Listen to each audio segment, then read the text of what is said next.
All right, now we're moving on to one that always throws a lot of clients. Yes. This is really, again, about having the conversation with the different parties. This is like getting everybody on board, which is this idea of additional services and supplemental service. Right.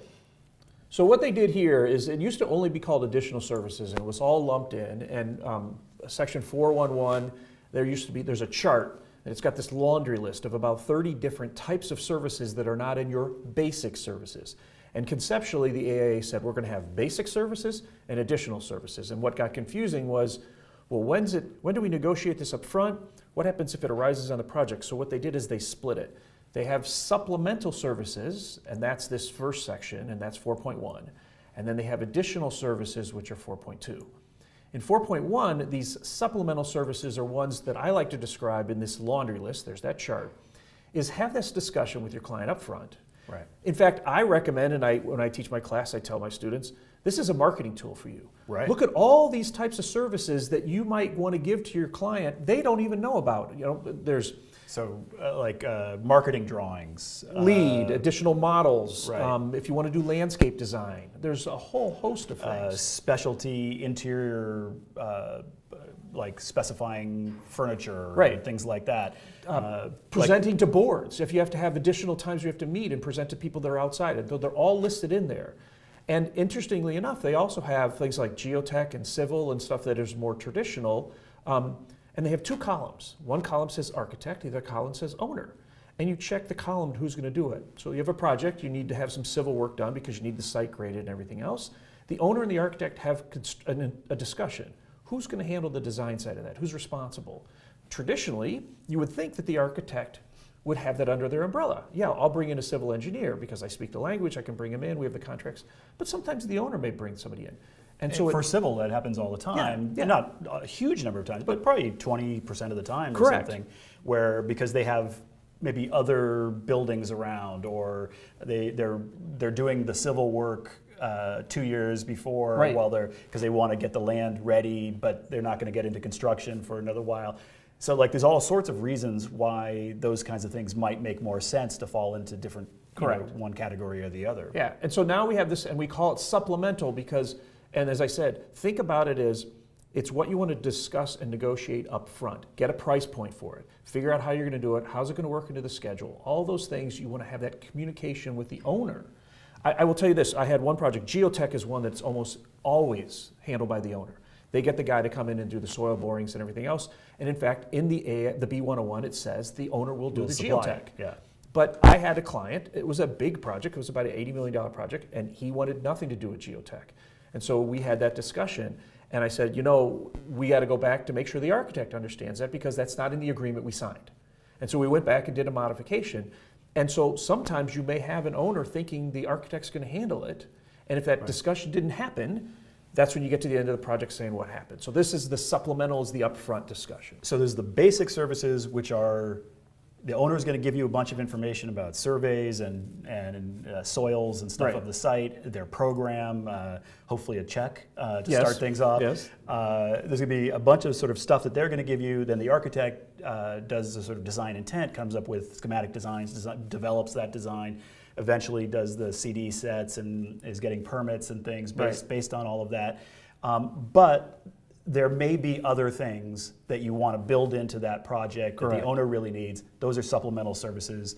And then the additional services would be things that come up along the way? Yes, they come up along the way. And one last point on basic services, there are 4 things in the contract that you can remember. It's your design, the creative side.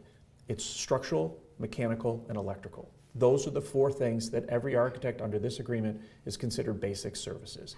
How you break those down in SDDD and so forth is further, but those are the 4. Design, structural, mechanical, and electrical. Everything else, supplemental. But the additional services are, on a project, you're going to need to come out and walk the site. You're going to have to review RFIs. You're going to have to look at shop drawings. Right, things may come up. They may come up. You can discuss those, and if we go, I think I have the next slide is talking about additional services. These are some more descriptions of supplemental. Additional services, they call it out, it's 2.4. And it says, except for those that are required under, and it refers back to a previous section, the additional services are all what comes up during that course of the project. And you want to negotiate, okay, I'm going to be on the project site It's actually, I realized I didn't have this slide. This is a little, I want to talk about this in a second, but in the additional services, I'm going to be on the project site once a month, once a week. I'm going to be doing reviews. I'm going to do only one turnaround of submittals or change or shop drawings or what have you. And as those come up in the course of the project, the AIA says refer to section 11, which is the payment section. And most of that's going to be done on an hourly wage. So it's not a chunk like we're going to do all lead, that's a supplemental, or all civil, that's a supplemental. It's, you need me to go to the project site one more time than what we originally agreed? I will go on this hourly wage. And most additional services happen as we go along and occur on an hourly basis. And the sevens only talked about it, the 2007 documents only talked about it as additional services. All together lumped They had in. everything, anything that wasn't basic services was additional service. Correct. And now we've just sort of separated those out. So if you see the word supplemental service, you know they're talking about the 17s, and you know that that's one of those things that was a discussion point early. Correct. When you're putting together the contract. Right.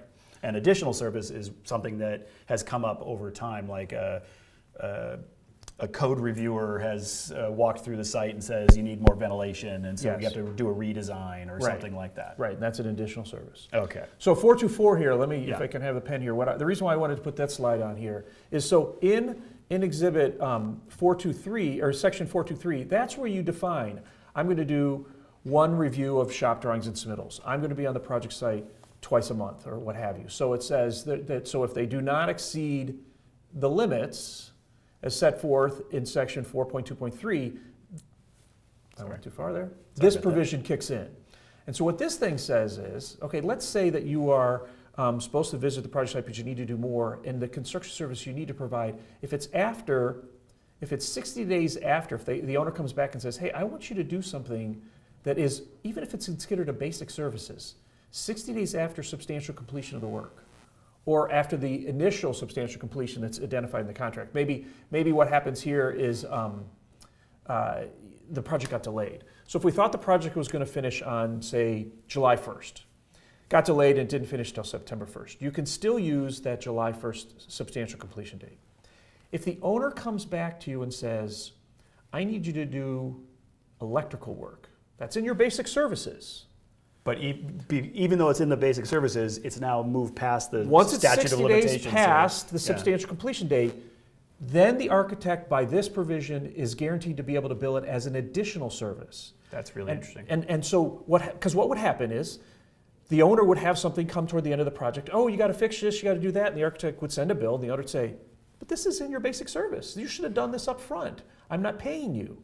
The architect says, but that was, something has changed. This is, you required me to do this later. I need to be paid for this. And it was a gap in the agreement. So now what the agreement says is, even if you're doing basic services, but it's 60 days after the substantial completion date, you can bill at the hourly rate. Yeah, which makes, often the 60 days is just sort of a useful cutoff point. Yeah. This often happens 100 days, 120 days. Right. 5 months later, Yeah. you'll find Where they these call you things up and going say, on. do that for me free. No, I'm Right. not. You got to pay for it.